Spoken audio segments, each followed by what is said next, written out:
দীর্ঘ এক যুগেরও বেশি সময় রাষ্ট্রীয় ক্ষমতায় থাকা ফ্যাসিস্ট সরকারের বিরুদ্ধে দেশের বিভিন্ন খাতে দুর্নীতির অভিযোগ উঠেছে। অনিয়ম আর দুর্নীতি থেকে বাদ পড়েনি স্বাস্থ্য খাত। ক্ষমতার প্রভাব খাটিয়ে যেখানে সেখানে পারিবারিক নামে গড়ে তুলেছেন মানহীন মেডিকেল কলেজ, হাসপাতাল ও বিশ্ববিদ্যালয়।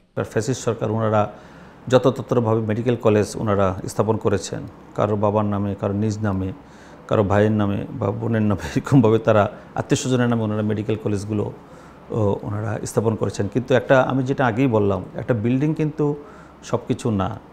আপনি একটা বিল্ডিং তৈরি করতে পারবেন, ওখানে আপনার নামও দিতে পারবেন একটা মেডিকেল কলেজ বা মেডিকেল কলেজ হসপিটাল, কিন্তু সেখানে বিল্ডিংটাকে যারা অ্যাক্টিভ রাখবেন, যেখানে চিকিৎসক, নার্স, মেডিকেল টেকনোলজিস্ট বা অন্যান্য যারা সাপোর্টিভ স্টাফ আছে, সেটা যদি অ্যাভেলেবল না হয় তাহলে কিন্তু সেই বিল্ডিংটা ফাংশনিং হবে না। আপনি দেখবেন যে বাই দিস টাইম অনেকগুলো সেন্টার তৈরি করা হয়েছে যেখানে অ্যাক্সিডেন্ট বেশি হচ্ছে, ট্রমা সেন্টার, কিন্তু ট্রমা সেন্টারগুলো কিন্তু ফাংশনিং না।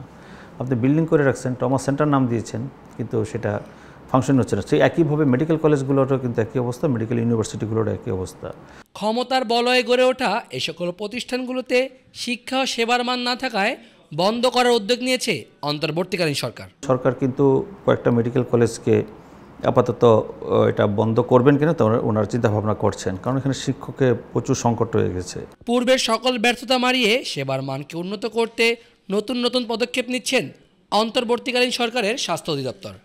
নূর সাঈদ, ডক্টর টিভি, ঢাকা।